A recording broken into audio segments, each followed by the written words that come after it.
pledge allegiance to the flag of the United States of America and to the republic for which it stands, one nation, under God, indivisible, with liberty and justice for all.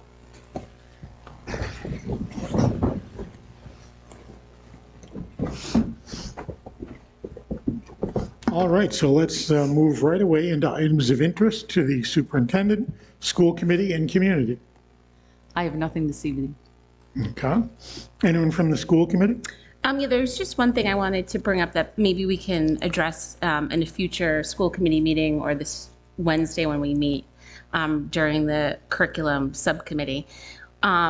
We're under the impression that there's no additional enrichment happening at the elementary level for some of the elementary age kids, and some of it went away because of COVID during that time period and because of scheduling. So would love to kind of get a sense of what the return will look like of some of those additional enrichment programs. Yes, so during our curriculum and equity subcommittee meeting on Wednesday, we're prepared to speak to that, but we are in process of working on our schedule right now at the elementary level, and it's in works. We're working with our specialist, Julie Posternak, and her team is working with the specialists, and we also are looking to put back that block of time into the schedule. So, but it's still a work in progress and not ready to be shared, but we will give you some more particulars during that subcommittee meeting. All right, great, thank you, Mary. I have also an item that was parents had brought up more at the elementary level. So I know that we have the bullying policy, and a lot of the parents have contacted like behavior that's happening at the elementary, and it's not like a student is necessarily targeting like the same student, but there's been like, I don't want to say, well, yeah, violence, like kids have bruises or whatever, and it's not necessarily someone who had on a behavioral IEP. So I don't know if the policy committee, like when you're, the next time you meet, if that's something that you could add to your agenda. I don't know also what the rules are as far as that goes, but. Well, if it's a repeated, like we have a bullying policy and we do investigate any kind of allegation of bullying, but obviously bullying, the definition is like a repeated abuse. Right. So the other part is like under harassment, I think it might be what you're more looking at. And we do have a harassment policy, so we can go over that as well. Okay. Yeah, because I know parents are asking and they always hearing like, but it's, you know, it's not, they're not doing it to the same kid. It's like they're doing it to a variety of kids. Yeah. So, okay. And we are working at each school. We have that's why we started that behavior team that we have at each school, where we have a student support aide, a behavior tech, the social worker, and the principal are the teams that address the behaviors at the elementary level and work together. So yes, they, you know, we've talked in other meetings where, you know, some of the behaviors we're seeing are, you know, more pronounced than that have been in the past, and we're working to address them. And that's really why that social emotional learning time is so important to have with our students, to really work on self-regulation. Thank you. Gabe or Josh, anything? Nope, nothing for me. Nope. All right. Just a couple of quick items. First of all, I think last month, I meant to do this and forgot, but we recently lost Jack Kelly, who was a longtime supporter of athletics in town, and just a fantastic man who was devoted to inclusion and loved trying to bring together differently abled students, and just was an inspiration to so many, and known to so many, and he will be missed. So I was remiss last month in not mentioning this, but I'm wondering if you might take a brief moment of silence in memory of Jack Kelly.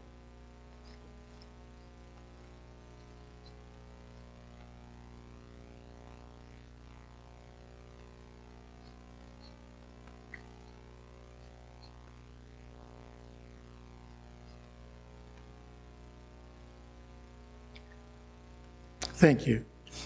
And the other item, I just want to mention it now rather than at the end of the meeting when we're all trying to run out of here, is that we'll have a reorganization of our committee structure in May. Mary will act as the chair and we'll elect a new chair. I want to thank everybody here for the work we did this year. I think this was, when you think about the things we've done, is we incorporated a new elected member. We introduced and brought in a new appointed member in Josh, who's come to fit right in with us. Alice and Robin led the superintendent search, and we have what we think is a terrific superintendent going forward. You have us all excited about the possibilities, Dan. And Mary, you've done a terrific job keeping things going. And so I want to thank you for all you did to make the job in this chair pretty easy. So thank you. Are you sure it was easy all the time? Mostly, it was mostly easy.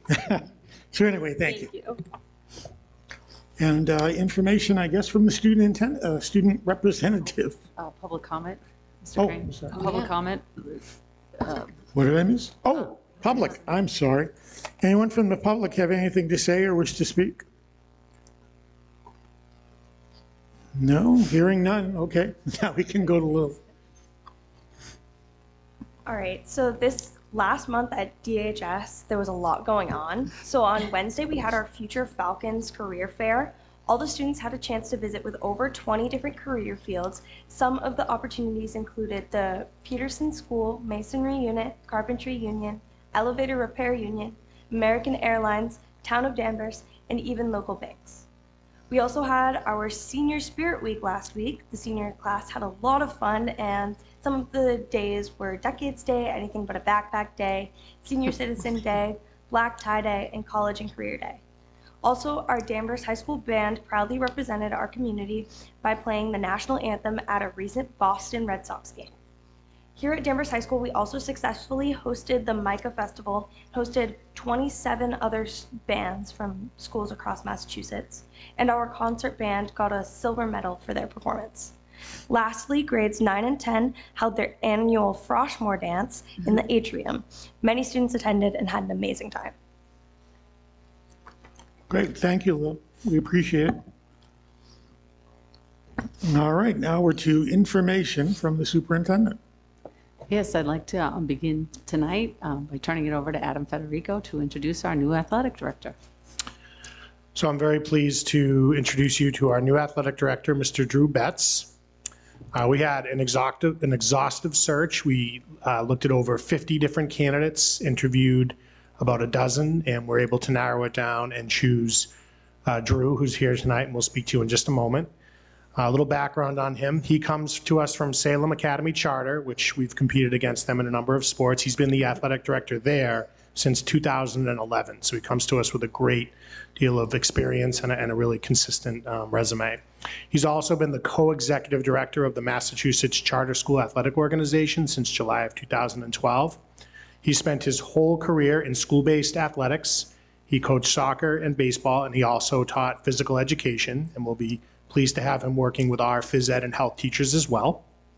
He's a graduate of Endicott College, including both a bachelor's degree and a master's degree from there with a focus on athletics administration. And he's also a certified master athletic administrator through the National Interscholastic Athletic Administrators Association. So we're very pleased to welcome Drew to the Falcon family, and if he can just come up to the podium and say a few words.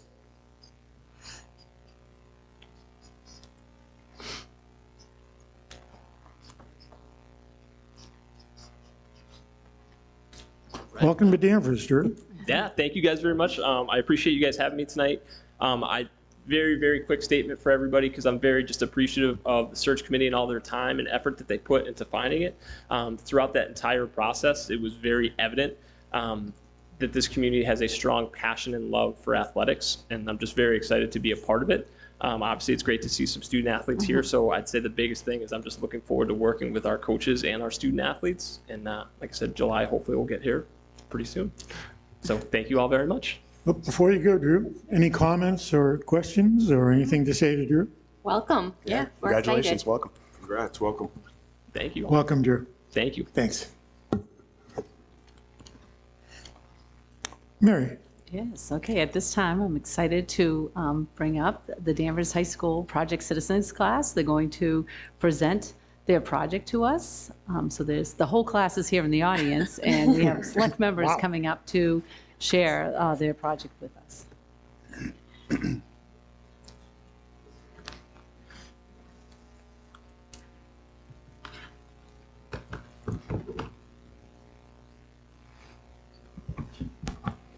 Good evening.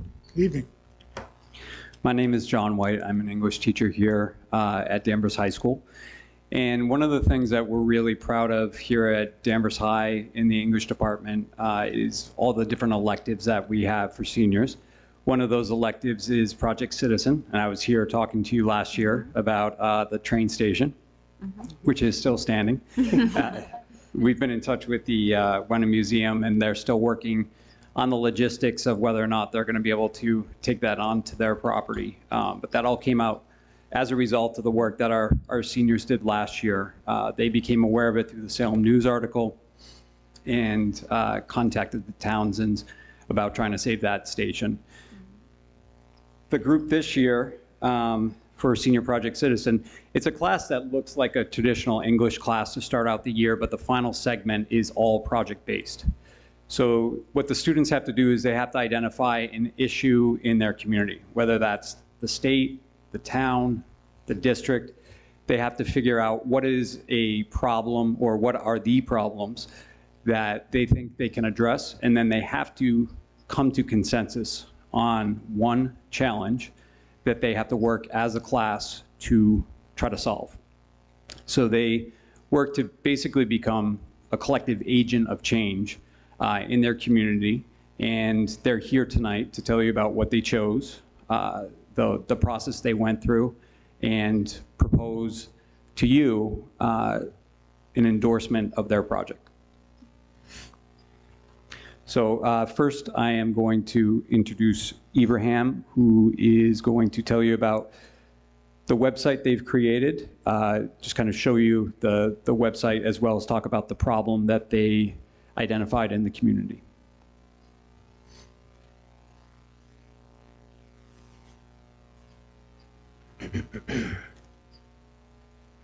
Hello. Welcome. My name is Ibrahim El-Asawi, and we are the senior project citizen class, and we have built this website to help navigate you around our project. Over the past couple of years, there has been an overwhelming amount of focus on the negative in our community. When approaching our town, people usually do so with a glass half empty mindset. However, contrary to what is projected by the media, Danvers is a town where kindness is written on a daily basis. There's just no one willing to tell the stories. We want to change the narrative.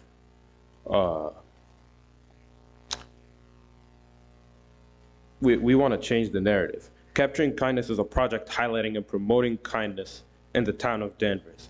This was done through our social media and by creating short editing videos on people who were doing specific acts of kindness in our community.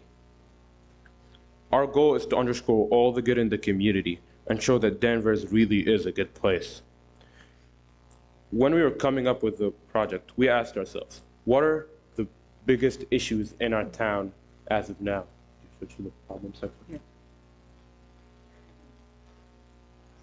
We noticed that recently the good stories in our town have been overshadowed by the bad, and this would be demoralizing to those who work on a daily basis to spread kindness in their own time.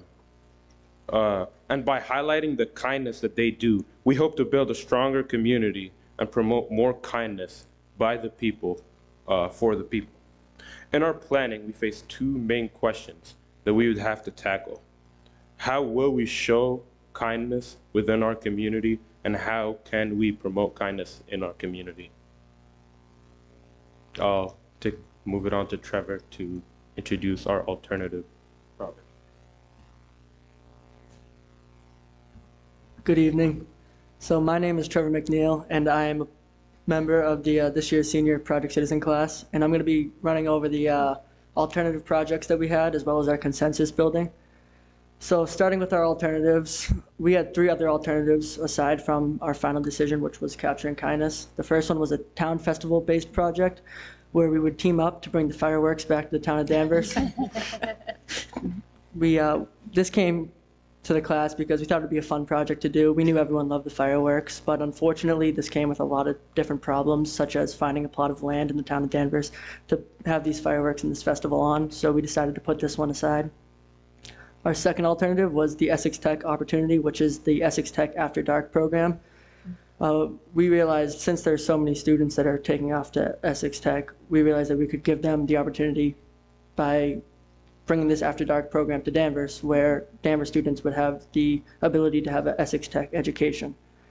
The class thought this was a really good idea, not only to keep students in school, but to also improve their education outside of what we provide here at Danvers. The only problem was that we came together and decided that we wanted to focus on something that's currently happening in this community, especially this high school, so we put this one aside as well. Our third and last alternative was the METCO program. Here with the METCO program, we wanted to give the less fortunate kids in Boston who don't have as good of an education that we do, and bring them here and allow them to have a Danvers education. This was very highly voted in this class because not only would it give us a more diverse background, but it'll also allow other students to grow and, you know, have the same education as we are. The only reason we didn't choose this one was because we wanted, like I said for the last one, to focus on the ideas that are currently happening in the town, in the school, and the whole community. So we decided to go with the Kindness Project, Capturing Kindness. For our consensus building, there are many, many votes, polls, pros and cons that we came together as a class. Obviously, as you can see, Capturing Kindness got the best of it. Our final two alternatives that came were Capturing Kindness and the METCO program. From here, we set two groups aside in the class, split them up half and half. One group took on the METCO and the other took on the Capturing Kindness, and here we made action plans to see, you know, how we could go further with this in the future. And after doing that, Capturing Kindness went a lot better. We had a lot more ideas, and we decided to stick with it, and this is what we have so far. So now I'm going to hand the mic to Eliana and Sid. Hi, I'm Eliana, and that's it. So I was a part of the film and editing team here at Capturing Kindness, and I'll be walking you through the action plan. So these are the steps that we took in order to achieve our goal of showing others what kindness is all about here at Danvers. And like I said previously, I was part of the film and editing team, which was one of the many groups that we created in order to help our plan run smoothly. Our plan of action was to promote kindness and to create videos of short stories that happened in the town of Danvers. And finally, we created a timeline that would ensure that we did things in a timely manner. So our next steps was to create marketing materials, and the social media team created an Instagram, TikTok, and Facebook, and they posted many kind videos just to encourage others and help spread our message. And we sent out emails and flyers with QR codes on them in hopes of getting further engagement. Our marketing team also created the email and the Google site, and we created Google Forms and flyers, like I said, to gather more information. So in order to document the videos of kindness, we found stories of people and prepared to tell them using interviews of involved people and other information regarding the kindness story. And finally, we uploaded them, or we will upload them and share them with the town of Danvers so that they can also get the chance to view them. In terms of presenting the project, we presented it to our principal, Mr. Federico, and our interim sub, Ms. Wormers. And next, we will present it to the school committee and show them our project and try to earn your support. And finally, we will ask the school committee to officially support our project and help us build our project further using town resources. So thank you, and now I'll hand it over to Sid. Hi, my name is Michael Sadlowski. I was also part of the film and editing team. And the video we're going to show you today is about Ed Gears. If you don't know Ed Gears, he was a basketball player here a while back, and he is the only male who is in the 1,000 Point Club. He passed away from Huntington's disease, and so the girls basketball, or it used to just be girls basketball, now it's an all age group basketball tournament, and everyone comes together and supports Ed and his family, and also comes together and just brings awareness to the disease itself. So without further ado, the video's up. Go.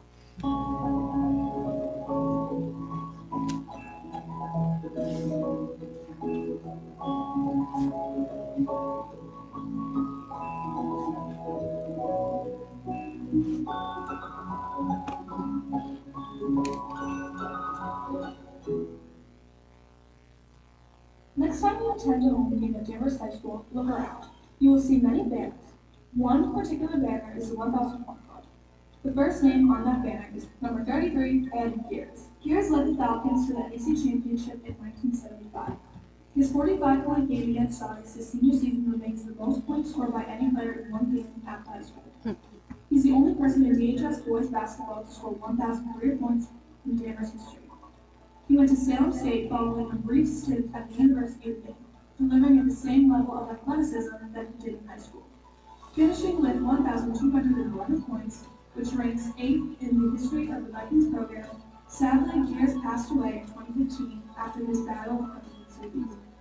Gears was most definitely a local legend. It rings true to this day and is prevalent in the impact he continues to have on Danvers basketball. His legacy is carried on by his wife, Sue, 3 children, Kyle, Kristen, and Brett.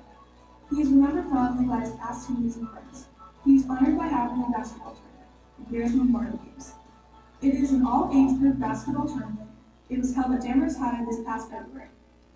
It was a day paying respect to Gears by playing the game that he loved so much, and players wearing number 33 on shirts and wristbands to honor his legacy. Concluding the games, one player from each team was awarded the Gears Scholarship.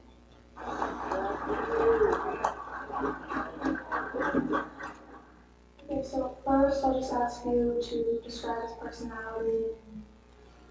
He's probably the greatest person I've ever met. He's my hero. Like my dad's my hero. Like for everything he went through, how popular he was. Literally writing like a letter for the walkathon. And I'm like thinking about what I'm to write, and like that's what I'm gonna say. It's like I was literally thinking about that. In terms of like he's literally my hero. What did basketball mean to him? He loved it.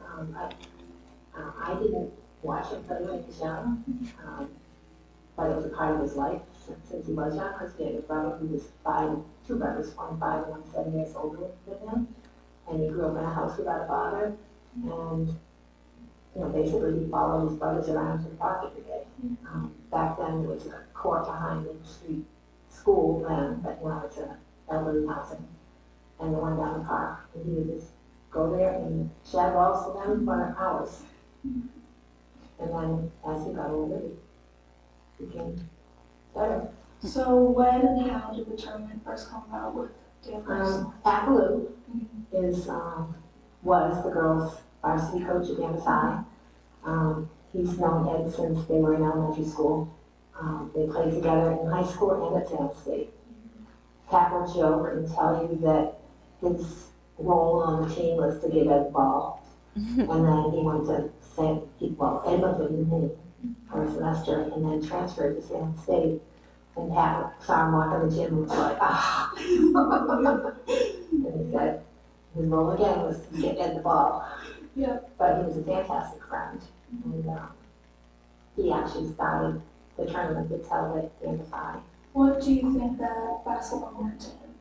It's like he's like he was like the best coach with the best dad, just because he was so positive and like he really talked to people. Like that's what people always loved about him, was that like he didn't just like demand people or like get mad. Like he actually talked to you, tried to teach them in like a positive way. Like in terms of like when I worked for City Lights, it was funny that only people were talking about how they had like good parents who were like negative and stuff like that.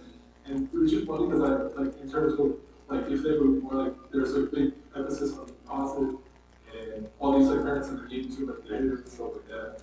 And like it was just really opposite with me, because like he didn't care like how well we did. He just wanted us to like see us happy and play the sports that we love. How does it feel to have Ed honored in the tournament, and how it carries his legacy? It feels great.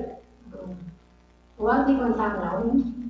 They knew him when he played basketball, but they also just knew him as an adult coaching a lot of teams. And also, he used to walk to Dunkin' Donuts every day, so a lot of people got to know him at Dunkin' Donuts. It's nice to see Pat have such kind words to say about him and to continue his legacy through tournament, but also through a concert that he now has at his house the last 2 years, raising funds for a scholarship.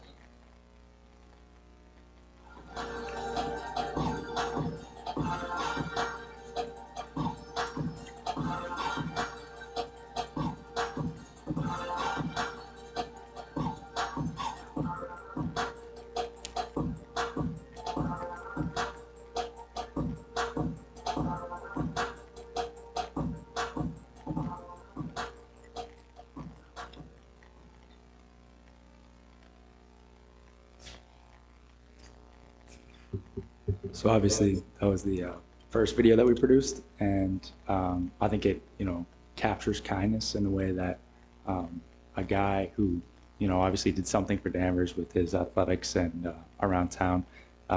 After his passing, everyone coming together, supporting their family, just the basketball community and coming together.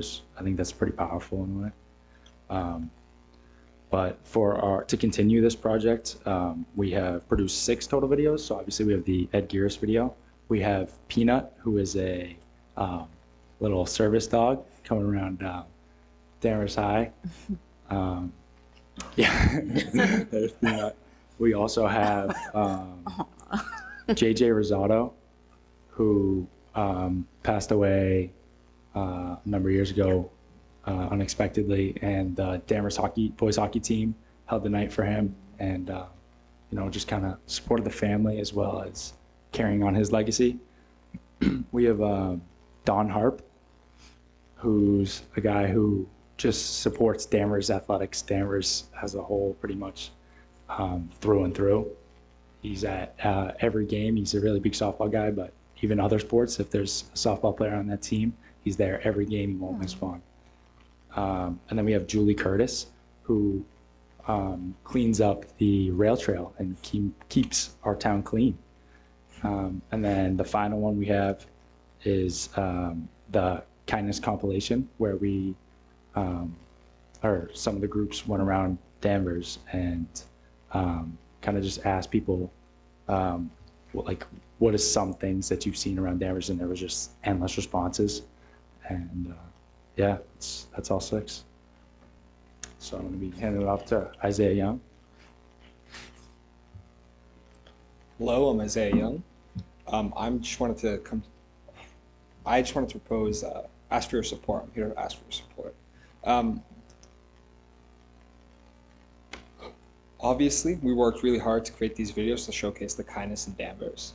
And we want these videos to be shown to as many people as possible, and that's where you guys can come in. You can help us by first putting this on DCAT and helping support this by letting middle schoolers and high schoolers watch these videos. We also would like these videos to be accessible on the Danvers Public Schools website. And overall, I'm just here to ask for your support and your thoughts on the whole project. All right. Any other presenters on your side of the, no? You all good? Yeah, so basically, just to make it clear, I think the group did a really good job. But what they identified as a class, they said there's a single story that seems to be defining our school, our town, and they wanted to do something about it. And they said there's so many untold stories in Danvers. And I was really proud of this group because somebody started talking about, well, the public relations end of it. And the group stepped back and they said, this isn't about PR. This is about genuine stories of people performing acts of kindness and encouraging that. And I think the group found that it was really challenging to get people to tell the stories. But what they're hoping comes of this is the momentum that they've started becomes something and continues on, so that it can be kind of a bright spot in telling stories that we often don't hear, because the negative ones seem to be the ones that stick all too often. So that proposal was really about carrying this on, whether that is a district effort, a senior project citizen effort, or something that the town takes on.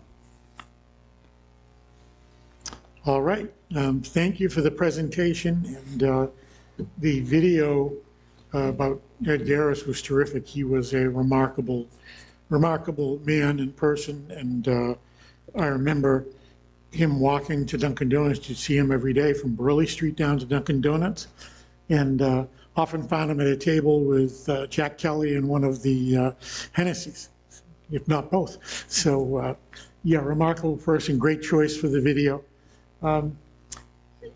Mayor, can we go back to the slide with their request for our endorsement?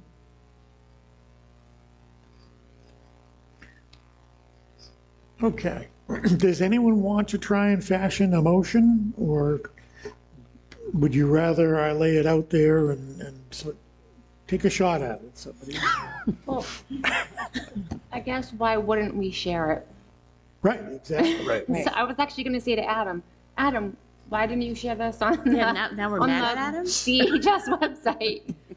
But I didn't know that we had to get approval. Well, I think, we wanted to let, part of this course is sort of working your way through different channels and through different processes. So it culminates with sort of a public working with a government body. So I was sort of letting them run through their process. But no, we plan to share this through all our channels and certainly support it. But, I think we wanted to sort of follow the official procedures first, so. And we'll invite them up to our next administrator council meeting so that they can present to principals too and talk about, at the other schools, so they can talk about having. I was going to ask, I'd love to see what a legacy of this looks like, because I don't want it to end with this class, right? So even if you plan out what the future of it would look like for us to carry on, because I think it is an important message for us, and I don't want it to end with this class. So whether or not that's, spreading it down to the middle schools or even the elementary schools, I think even getting them involved with sharing their stories of kindness would be amazing. It shouldn't just fall on your shoulders, right? And finding the stories and letting community members, nominate someone or to share it out. But I think, I love this. This is exactly in my wheelhouse of sharing the positive stories of our town. So I'm proud of you guys for finding this as the problem that you wanted to address this semester. Yeah, I don't know how many of you are going on internship from the class, but I don't know if it's too late, but is there a way that this could be an internship for Q4 where it's continued till you graduate too? I don't know. I might have opened up a can of worms right there. I have no idea. And the dates might be gone already. I think what it could do is it could serve as, a model for a capstone or a senior internship for next year. Okay. So I think, when you talk about legacy, we could work to codify this as an option for a capstone or an internship opportunity. So again, I think the idea is, one of their goals is to have it sustain. So I think that would be one way we could certainly do that at the school level. Okay, awesome. Just curious, how did you find the stories?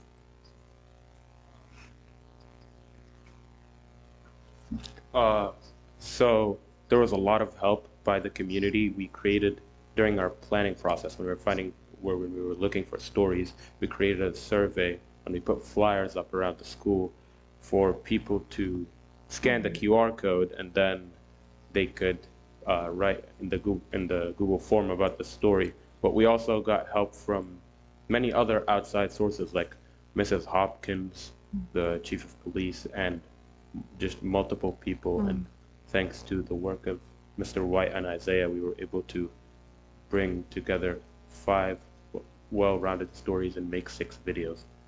That's awesome. Congratulations. I wonder if there's anything you can do with youth sports too, because obviously it feels like there's some sports stories in a few of these that you just showed us, but even getting the youth leagues more involved outside of just the town administration and all that, reaching out to the Danvers National Leagues or the American League or even the Danvers Youth Hockey League, whatever it is, but perhaps getting even those kids involved in sharing this too. Nice. Not much more to add. I think everybody captured it up here. Great job. I think it was awesome. And just to see those 6 stories, I'd love to see it go to 6 every year or whatever. And we talked about that legacy, but I know a lot of work went into that. So congratulations. I support this. I think it would be great to get the word out more on this. So nice job. I thought that was really well done. I'm curious to know if there's any journalism course or a formal video. Obviously the video editing and production components there, but to me this speaks to community journalism, and to echo what everyone else is saying is to build on it, and not only sports, but what's happening in theater, music, and band, and maybe some of the elderly folks in the community.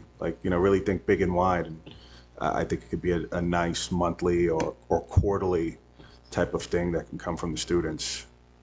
Just dropping that, but great job, great start, and keep it going. All right, so structurally speaking, this is really not a proposal for a policy. You're asking for what would be more in the nature of a resolution, though I think we can make this a motion. So I would accept a motion that, with many thanks, the Danvers School Committee thanks the Project Citizen student group for the innovation and the work they're doing on their senior project, and that we endorse all of the actions requested by the Project Citizen student group, and that it is the support of the committee that we would like to see this continue beyond this class. Would someone make that motion?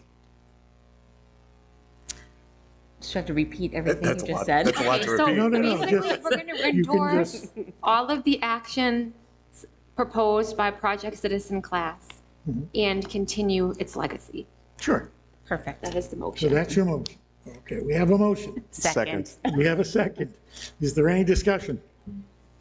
Hearing none, all those in favor, please say aye. Aye. Opposed? None? Carries. So you have our wholehearted support, and thank you for what you're doing. Thank you. Thank you. Thank you. Great job.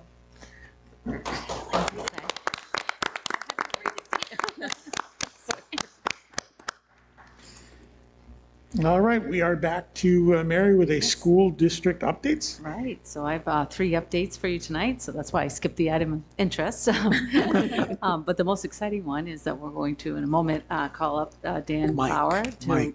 Oh, sorry, to call up Dan Bauer to introduce our new middle school principal. But before that, I want to really thank the screening committee that went through the selection process of it. So we had co-chairs Ellen Farrick from the middle school curriculum director and Martha Jankaitis, Great Oak Elementary School principal.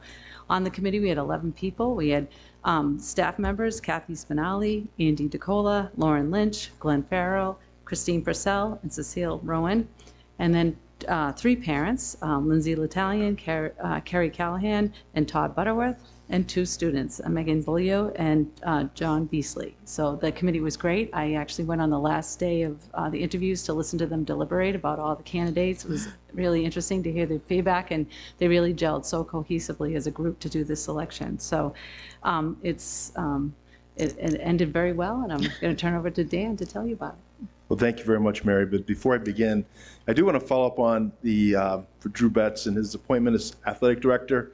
Just seeing how Adam ran the committee and having the opportunity to work in the final interviews and just seeing the structure and how well it was done. And just in my world, I had a number of people reach out to me, knowing that I'm coming to Danvers and knowing that Drew was hired, people I really respect in the area of athletics and education, and all giving him a ringing endorsement. So it's just awesome to have him join the group, and very happy for Drew. And I almost feel like a mic drop with Project Citizen. That's just unbelievable. Like, it's just fantastic, and we'll do everything we can to sustain that. I really liked not only the project and just bringing positivity and kindness, but more importantly, your alternates were well thought out as well. Adam and myself, our new middle school principal, we're talking about some of those options too. So just the power of students is phenomenal. But I am here to introduce our new middle school principal, and as Mary said, it was an outstanding search process. You know, we had 21 candidates, brought it down to 7 candidates for the interview process in the first round, and that committee brought forth 3 very, very strong candidates. So just to give some context, what's happening now, there are a number of openings throughout the Commonwealth. So to find 3 strong candidates that could step in and do the job, I think really says a lot about the process itself and how Danvers is attractive in bringing top flight talent to our district. I too agree with Mary. We spent a lot of time calling the references on all the candidates, and it was very clear that Adam stood out. We looked at the feedback from the parent-guardian forums as well as the staff feedback, which is so critical, and it all led us to Adam. So we're very pleased to announce him as our principal of Holton Richmond Middle School. He officially signed the contract on Friday, which was outstanding. But again, I just think that with his experience as a middle school principal, his presence, his visibility, and the feedback from the references We're all about student focus, strong presence, everyone feels respected, everyone feels heard, and also culture builder, everything that from the focus groups on up, we're indicating we need as our leader at the middle school. So as I said, Adam has a good deal of experience. He's currently at Salem at the Columns Middle School as the interim, but he was brought there actually a year prior as the Executive Director of Student Services and Family Support by the Superintendent Steve Dreich. Before that, Adam served Wakefield at the Galvin Middle School for over 6 years as principal. Before that, he was principal at Hanover, and before that, he was the assistant principal in Wakefield for 3 years at the at the Galvin Middle School. So his roots run deep on the North Shore, so we're pleased to have him join our group. He is also very excited to start the transition process, so we'll be doing this together as he establishes his leadership at the middle school. And I'll turn this over to Adam for his comments. And again, I want to thank the committee and Mary too for the great process. So, ladies and gentlemen, Adam Colantoni. Welcome, Adam. Thank you. Welcome aboard. Thank you for having me. It's going to be a tough act to follow, Project Citizen. That was really exciting to listen to, and as the incoming principal, I'd love to partner with next year's class and even you all as you look to leave a legacy. I want to echo what Drew said. I had such a positive experience, both my visits to Holton Richmond. I left my first interview film just this natural fit when I met with the committee. I loved there were 2 students on the committee, and they put me to the test. They asked some really good questions. And then coming back from my site visit, I could just feel the energy in the building. I was super excited. I couldn't have been more impressed with the classroom visits, the staff meeting after school. I could feel the passion, the commitment. And then our family Zoom, I thought we had a great turnout for a weeknight family Zoom. So I want to thank Dan for that intro. I am a lifelong middle school educator. I dipped my toes in district leadership for a year, but I missed immediately being around students in the Andrew Middle School. It's really important to me for this upcoming year to find a school that I could call home and really match my experience and align my core values. So I'm just thrilled. I can't wait to get started and work with our incoming 6th graders as well as our students that are already at Holton Richmond. So thank you again for having me, and I'm just really excited to get going. Thank you. Welcome aboard. Questions, comments? No, welcome. We're excited. I know Alice and I were able to join the community forums, and I mean, I personally was really impressed and was excited. So when I heard the news, so welcome. Thank you. So are we going to have to say, Adam 1.0 and Adam 2.0 here? Or how's this going Middle school Adam. I'll defer. I tell you, the welcome. We're glad to have you here in Danvers. As original Adam can tell you, middle school is, to me, I've always thought middle school is that toughest age group. It's a time of such transition for students, not only educationally, but emotionally and physically and all the things that happen. And I think it brings special challenges and takes a special kind of personality to work with those students. And Adam was terrific at it for a lot of years, and I'm pretty sure you're going to be too. So we hear great things about you, and welcome to Danvers, and thank you for joining us. Thank you again. Super excited. Congratulations. No, Yes, you're we're good. welcome. Thank you. Thank you, Dan. Right. Okay, so some other updates since I last saw you, and we had you approved the budget last month. The governor has proposed a supplemental budget to help with some expenses next year. So one is school lunch. She's proposing in her supplemental budget to continue the universal free lunch across the school year. So that's looking pretty good, that's going to come forward. And that also early in the school year next year, she's looking for us to look at beyond and look for a 24-25 school year to sustain the universal free lunch. So that's one part of the provision. And the second was some relief under the 14% OSD increase in the private school tuitions. They're proposing $75 million to help districts with it. There's one caveat, though, of course, and one thing that the state superintendent's organization is a little worried about is whether there's going to be a threshold to have to make a certain number to be able to take advantage of that reimbursement money. So they are really working hard with legislatures to really push forward and try to get them to consider a different way of allocating the funds to school districts, more of a blanket amount of money. So I think they're looking for, there's a 14% increase. Normally, it would have been about a 2% increase or a 2.5% increase. So they're asking the state to pick up 12% reimbursement to every school district in Massachusetts. And that's our proposal, although the wording in her supplemental bill is not, her budget is not the same. So we're asking them to consider that as a measure. I've got it, and there was an email that was sent out to superintendents just this morning, and they're a little bit concerned because this issue is kind of on the back burner and will not be taken until like late spring, I think end of May probably, that they are not going to like really look at it again. So they are pushing us to reach out to our legislators to have the House Ways and Means and the Senate Ways and Means committees move it up sooner in their calendar to look at. So that's kind of where we're at right now, but we're hopeful that, you know, Danvers will be part of that, be able to take advantage of that reimbursement, get some more money back into our budget. So that's the budget updates. Okay. All right. The other one that I wanted to tell you about, the last month, we also had a presentation on our website. And so we presented the survey to you, and we just wanted to update you to let you know that we have been taking some smaller steps on trying to improve the website. So we've gotten rid of some of the dead links, and we had some duplicate home pages, old home pages of our elementary schools that people could get to. So we removed those links. And right now, what we're really looking at is on the front page of our website is cleaning up the menus, because at the top drop-down menus is where everyone needs to go to find. So we're trying to clean that up and have just appropriate information underneath it and make it more understandable. So you probably will see some title changes in that menu over the next week or two, and I'm hoping to do that. So trying to make the smaller changes prior to more major work with Sterling, who's our website company, next school year.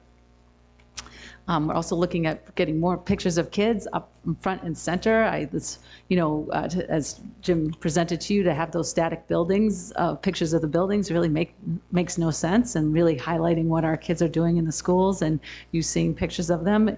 Right now, you have to scroll to the bottom of the page to see our Facebook or Twitter feed to see that. So trying to move those pictures up and making it a prominent part of our website. So those are just some little fixes, but hopefully each month I can update you on what we're trying to change, and then having a larger presence next school year with Sterling, where right now they submitted a proposal to us, and we're looking over the money and proposal, and we'll meet with Dan and talk to him further about it, and then move on from there.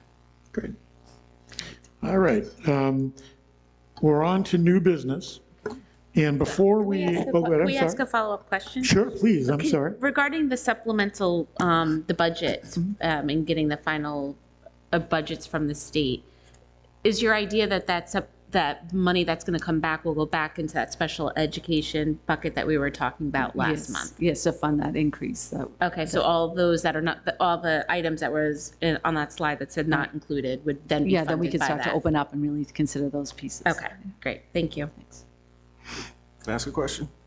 On the website, the incredibly underwhelming survey, have we gone back to the company and considered redoing the survey with a little bit more advertisement and public notice? Because you really can't make a decision based off the survey that we saw. Right.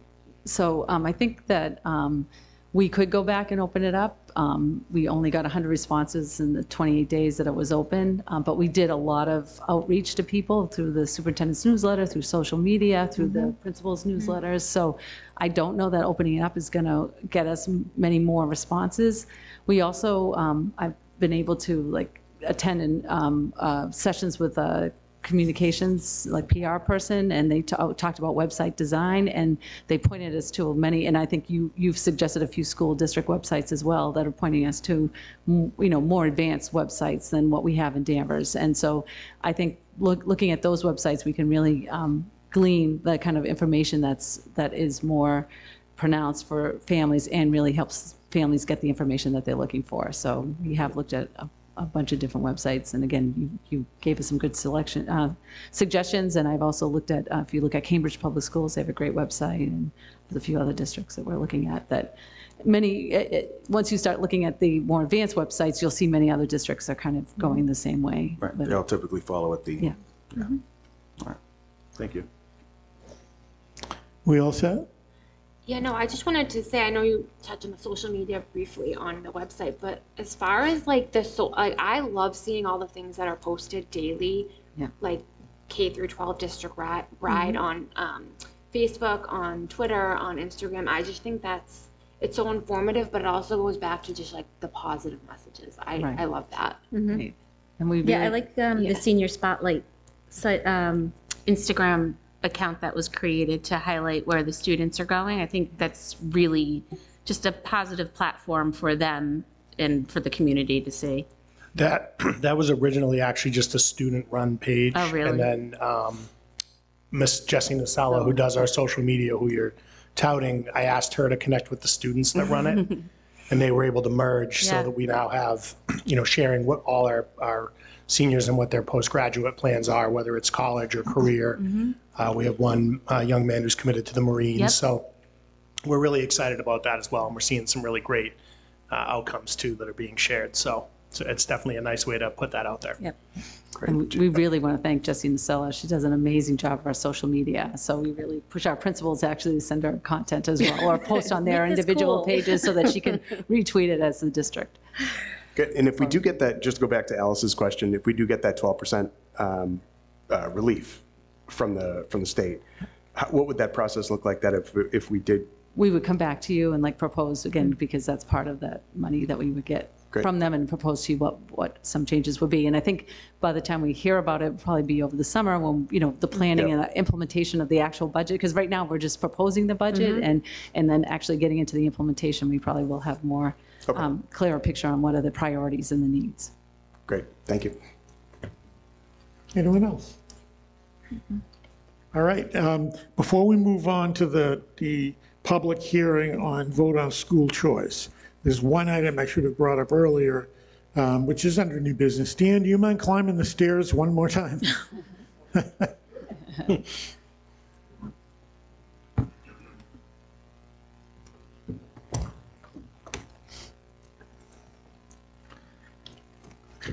Dan and I had a conversation earlier this week about a retreat. And Dan had the chance to talk with Dorothy Presser, who would run a retreat for us if we'd like. And I just wanted to see if we can agree on some, everyone thinks it's a good idea, it would make sense. So first of all, Dan, what's your vision for what this retreat would be for us? Well, the vision really is for us to work together to establish expectations in our communication, relationship and roles, and I really think to map out the year. Speaking with Dorothy, typically when a new superintendent comes in, they do work with districts to implement a retreat like this, and my expectation would be to do this on a regular basis, right? This first one is to get to know one another and set up time when there's less distractions, preferably early in July if that works, before we head to the conference and I start the induction program. It's about 3 hours or so approximately of time, and Dorothy would help facilitate that. So I think it's really important that we get, I know you asked if we could start in May or June. I don't start till July 1, although it feels like that, that's Mary. But I really am looking forward to that, to get to know each and every one of you. So we're very clear on what we're doing communication-wise, expectations. I think so we can be as effective as possible. Great. Everyone agree in general this seems like a good idea? Yeah, I mean, when you say retreat, we're going to be like at the high school, right? Like it's not like going to be in Miami? No, we're going to have it here. It'll be here. It'll be here. We'll just find. It is technically it's an open meeting, so we'd have to post it and have it somewhere here. I lost my train of thought, but it will come back. So the question is, we normally don't have a July meeting. So my proposal would be, we have done it a couple of years when we had the issues with COVID and when things were really intense and we felt we needed to. But I don't see that we need to have a July regular meeting this year. So it seems to me this could take the place of a meeting so that it would fit in as long as it works with everybody's schedules. We can talk about schedules tonight, but I'd actually rather have everybody, including Dan's, just send an email with dates that could work for you. You could create a doodle. A doodle? Yes, and then we put down dates, and then people can check off if that works and times. Okay. Mary and I Let's do can it. coordinate that. Sounds good. I like it. You're in charge of our doodles. Well, one of us, yeah, we'll discuss that. Does that work for everybody? Because, Yep. you know, Yeah, that's I great. love it. give people a chance the to be easiest way. thoughtful about what we're doing, and we got to find a day when Gabe's in town. And I love that idea. Thank you for coming up with that idea for us, Thank Dan, you. because I think it's important for expectations to be managed. Great So, idea. thank you. 100%. And speaking with Mary, we talked a lot about this too. So, you know, it's the right time. Again, we will be on the week of the 17th. We will be at the superintendent's conference. So we're out that week.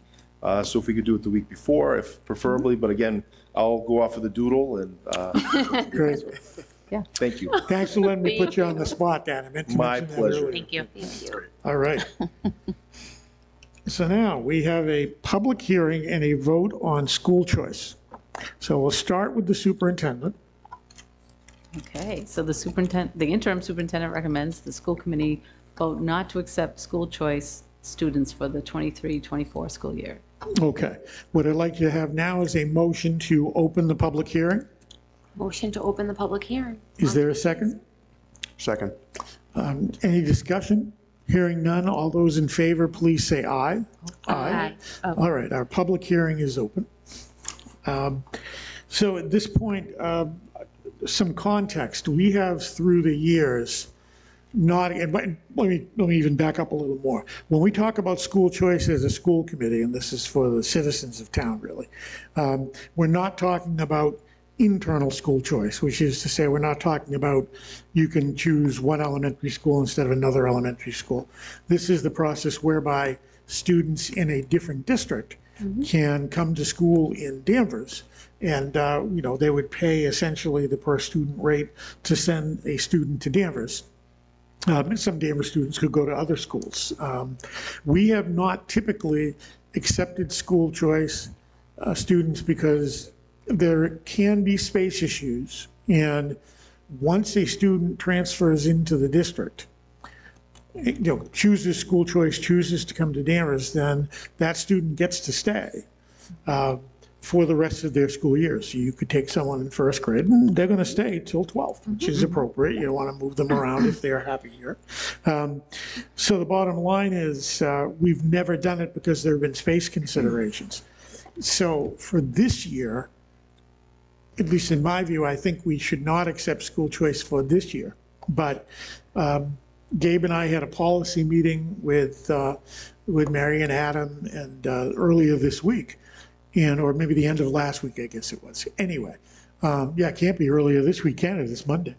But in any event, we thought that we should have the policy committee study this over the next year before this comes up for a vote again, because, you know, maybe the times and circumstances warrant another look at this in consideration for that. Doesn't mean we'll come back next year and say yes, but it deserves, I think, and I think Gabe would agree, a deeper look so that we can maybe consider if this is a way to, you know, enhance what the district is doing. Yeah, it would create revenue too, to some extent. But so we think we should, you know, say no for this year, but send it to a study committee through the policy committee. Now that's just us. So I will open the floor to comments from other members. No, I mean, I would agree with that. I think there's still so much newness right now in terms of like new personnel, Dan. I think I feel like we need to kind of get our feet under us before we have this type of discussion. So I'm open for discussing it for the year and revisiting it next year. Just a question on it. So let's say somebody came from Salem, they would have to pay the per student rate to come into Danvers? The city would, not city, like the student. But Yeah, the city. The city would have to foot the bill. Yes. Okay, that's my question. Okay. Yes. But with that, if it's school choice, does that mean that would we also be saying Danvers kids could also go? They currently can right now. Right. So and then Yeah. so it would create more money, right? It could happen. For us. Yeah. Yeah. Yep.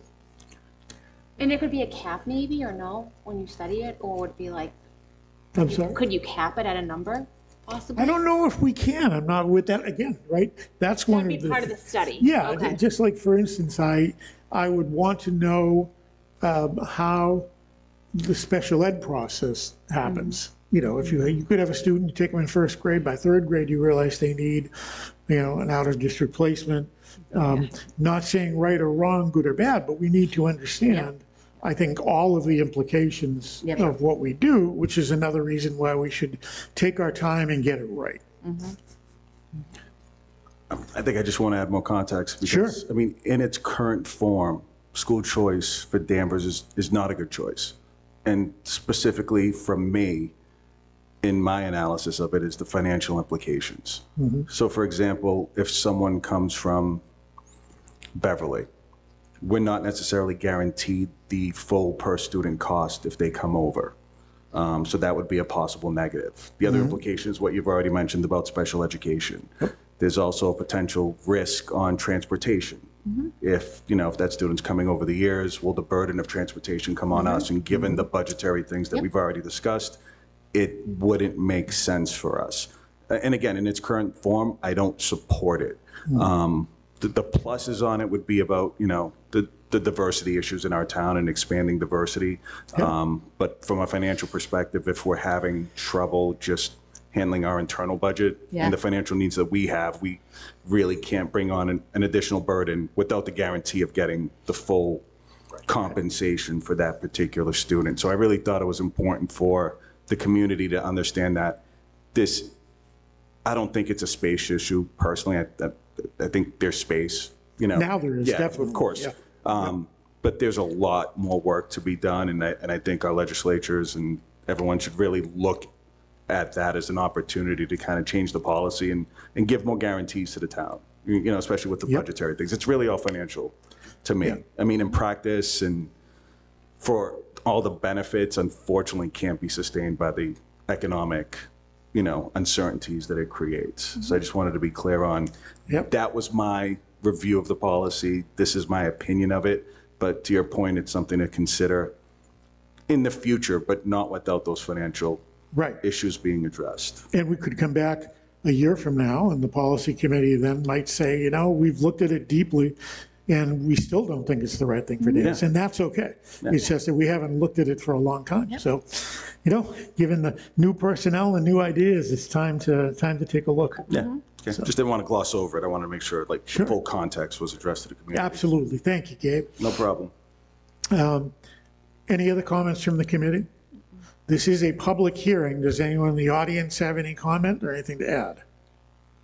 All right, I don't hear anyone. So I will accept a motion to close the public hearing. Motion to close the public hearing. And I would accept a motion to accept the superintendent's recommendation not to accept school choice for the coming school year. So motion not to accept school choice for the 2023-2024 school year. Thank you. Is there a second? Second. We have a motion. We have a second. Is there any further discussion? Hearing none, all those in favor, please say aye. Aye. Opposed? None? Carries. Thank you. All right, so we are now on to unfinished business. Okay, so the interim superintendent recommends the approval of the 2023-2024 school calendar early release days for a second reading. Do we have a motion? Motion. Okay, so we have a motion to Approve the 2023-2024 school calendar / early release day. Thank you. Second reading. And do we have a second? Second. We have a motion, we have a second. Is there any discussion on the calendar? Hearing none, all those in favor of adopting the calendar as presented, please say aye. Aye. Opposed? None? Carries. We are on to order of business. We'll start with the consent agenda. Could I have a motion to approve the consent agenda? Motion to approve the consent agenda. Is there a second? Second. Is there any discussion on any item on the consent agenda? Hearing none, all those in favor, please say aye. Aye. Opposed? None? Carries. Minutes, Madam Secretary. The secretary moves to approve and release the minutes from the March 13th, 2023 regular meeting and approve and not release the minutes from the executive March 13th, 2023 meeting. There's a motion. Is there a second? Second. We have a motion. We have a second. Is there any discussion? Hearing none. All those in favor, please say aye. Aye. Opposed? None. Carries. We'll move on to communications. So last Wednesday, I attended the Northeast Consortium board meeting, and the main item on the agenda was to approve their budget for this coming school year. So the group approved the budget, but it hasn't been released in final form, so I couldn't share it with you on this agenda. So I will work with you through the report when we meet next month. Great, thank you. Legislation, first item, I'll be reaching out to Sally Kearns and Joan Lovely on the issue you've talked about in terms of that threshold piece, and because that is a key piece. But it would seem much more fair to have the state apportion the money based on district needs compared to their budget versus a sharp cutoff, which is what they're talking about. So some districts could have almost the same need as others and get nothing. So we do need to talk about that. Second piece, I know Joan approached me about coming before us for updates, questions. Does anyone have an interest in doing that in May or June, or do you want to wait until the fall? What would be your preference? May. May? Budget. Okay, that's fine, yeah. Anyone else? No All right, we'll see if we can set it up for May, and maybe I'll see if Sally can come at the same time so they can come together and we can get a full read on what's going on, especially budget-wise. So I'll reach out to them. If May doesn't work, we'll pick a different month. Thank you. We are on to subcommittee updates. Curriculum and equity. So we have our meeting Wednesday. Okay, meeting on Wednesday. And we'll cover, we'll go into more detail on the special education programming that Lynn presented last month, or 2 months ago, and then 2 months ago, and also talk about the elementary schedule. Great. Great. Policy, we've talked about our meeting. We had a very good meeting. We talked about not necessarily policies that we're going to, that we think of that would bring before a vote, but thinking sort of into the future. And Adam is working quite a bit on the idea that Gabe has raised about how we can make better use of the facilities here. Perhaps we talked about rentals to dance companies, local groups that are looking for places to perform and or use, which could be a source of rental income. There are questions that have to be answered in terms of the town's relationship to and their role in the use of the buildings. We have to work with the recreation department, but I feel like we've got some momentum to talk about that now. And so I thank Gabe for staying on this, because I think we can make some progress here. I think we talked about that. We talked about school choice a little bit. Did I miss anything? I think we may have talked about one more thing. Wellness, that the wellness committee met, and then we'll bring a policy forward in the May school committee meeting. That's right. Okay. Deep. Yep, I have a handful of updates on Deep, if you can sit tight for a second here. Sure. So the next meeting for Deep is going to be on Wednesday at 8 a.m. at Brookline Bank, where it's normally held. So a couple updates from Mary Beth that she sent along. Twisted Fate Brewing of Danvers recently hosted a comedy night with the proceeds being donated to Deep. Deep would like to thank Twisted Fate Brewing and Mark Mochia from Mark Mochia Comedy Productions for their generosity. The Deep quarterly newsletter went out. I remember seeing that. That came out on March 27th, so if you still have that, please check it out. There is the Deep Spring fundraiser will be happening on Saturday, May 6th from 5 to 8 at the Polish Club in Danvers. The event includes live viewing of the Kentucky Derby, raffles, music, food, and a cash bar. Prizes will be awarded for Best Fascinator and Bow Tie. The event is 21 plus, and tickets are $25 and can be purchased online by visiting supportdeep.org. And then Deep is once again a sponsor for the Step Up for Colleen 5K Walk Run that will be taking place on Sunday, May 7th. Registration is still open for anyone wishing to participate in this year's event. Proceeds from this event will help support Colleen E. Ritzer Memorial Scholarship. These scholarships benefit graduating high school seniors from Danvers and Andover who are pursuing a degree in education. Registration is still open. Visit colleenritzer.org to sign up. And this month, and then I already mentioned it, that it's going to be at on Wednesday, April 12th at 8 a.m. at Brookline Bank. That's on 107 High Street in Danvers. And then everybody is invited to the DEEP meetings, and the website is supportdeep.org. Great. Thank you, Josh. Danvers Cares. Yeah, big update from Danvers Cares.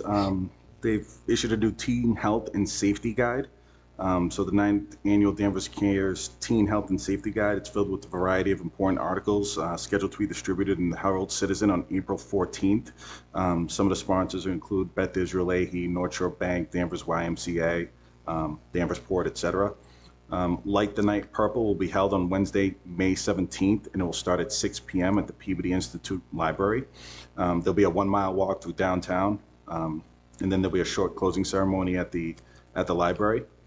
They're also sponsoring a student contest. For the month of April, Danvers Cares is running a contest asking high school and middle school students to express what the topics of substance abuse prevention, mental health, or anti-bullying means to them through an essay, photo, video, or artwork. And then some upcoming events.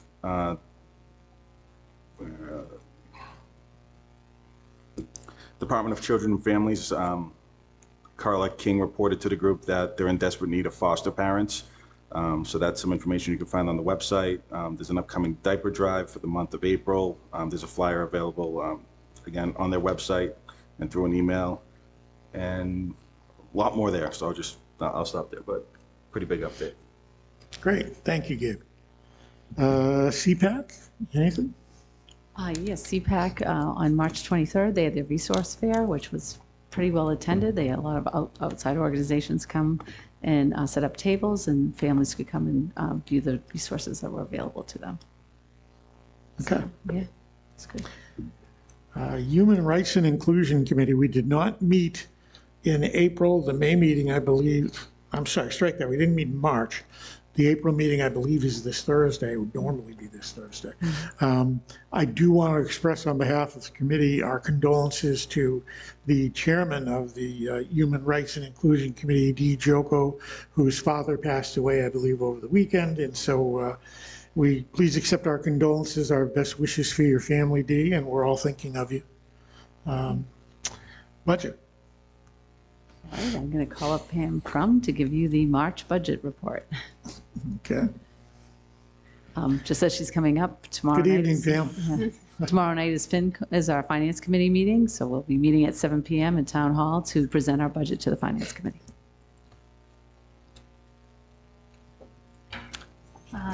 So I have prepared for you the March budget report, which reflects another month of salaries and other expenditures. The end of the school year is now in sight, so we're starting to comb through not only our operating budget to see what big purchases curriculum-wise might still be in our sites, but also comb through the grants that we have, that particularly the ones that end June 30th, to make sure that we're leveraging those funds to their fullest potential and transferring any eligible expenses over to grants when possible, so that we don't leave any of that money on the table. It's been very busy in our office of late. The high school in particular is the DECA trip going down to Orlando in a couple of weeks, and prom season is upon us, so I've had a lot of communication from the advisors of all of those groups as we make those dreams a reality. I see that Gabe has a big pile of bills over there to look at. Signs. So, yeah, Yes, there you go. we very much appreciate his help getting everything moving forward. Any questions for Pam?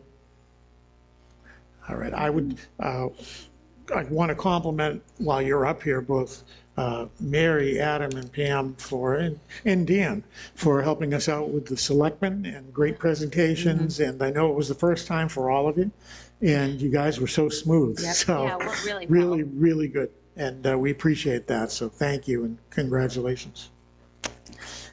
And Ready for tomorrow. Go ahead. Personnel? Do we going to say something, Mary? No, just say we're ready for tomorrow. Good. Yeah, there you go. We're going to be great. So, personnel. Yes, you have there the March notifications of resignations, leave of absence, and appointments. Okay, thank you. So our next meeting is tomorrow night, actually. We'll be at the Finance Committee at Town Hall, as Mary said. And our next regular meeting is Monday, May 8th, right back here. And with that, unless anyone has anything else, anyone want to have anything they want to add? So just remind people, the town election is May 2nd. Yes. Right? Okay. Yep. And so on the 8th, as I say, Mary will start the meeting as chair, and then whoever's elected chair will take over, and we're just going to keep on rolling. All right, anything else from the board? No, all right, thank you all, and we'll see those of you who can make it tomorrow night. Can I have a motion to adjourn? Motion to adjourn? Second. There's a motion, there is a second. Is there any discussion? Hearing none. All those in favor, please say aye. Aye. Aye. Opposed? None. Carries. Good night, Danvers.